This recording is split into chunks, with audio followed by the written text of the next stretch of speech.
the show where I take a break from the headlines. From Jaden Jefferson Report Studios, this is Out the Loop. Welcome to Out the Loop. I'm Jaden Jefferson, and thanks for coming back again. I appreciate it. I'm glad I didn't scare you off.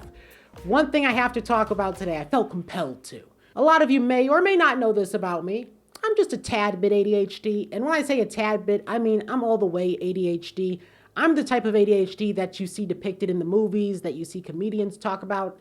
I'm that ADHD. I do have 10 projects going on at once. I do need coffee to focus, and if I don't have my coffee, then no work is going to be accomplished. I also will explore random things on the internet and then tell you about them as you shake your head wondering why you're even there in the first place. That's all me. I'm that ADHD. And I have to say, there are a lot of upsides to it. For me personally, it is the ability to hyper-focus, because sometimes it can be hard to get things done, but then on other days, you will randomly be able to stay on one thing for a long period of time.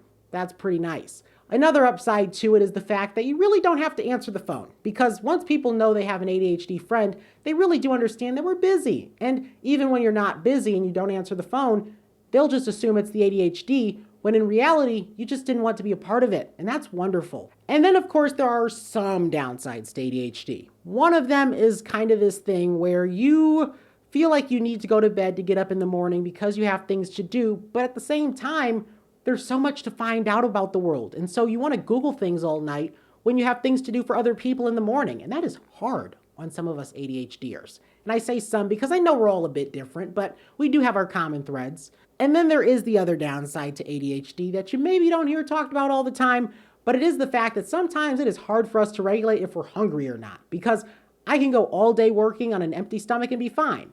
And then there are other days where I think I need a snack every 5 minutes. And both of those days have their ups and downs. So that's a glimpse into ADHD. And if you have an ADHD friend like me, then tell them thank you, or hug them, or give them some food, or give them a coffee, or help them with one of the 10 projects they started, or Google fun things with them. That's Out the Loop. I'm Jaden Jefferson. More coming this week.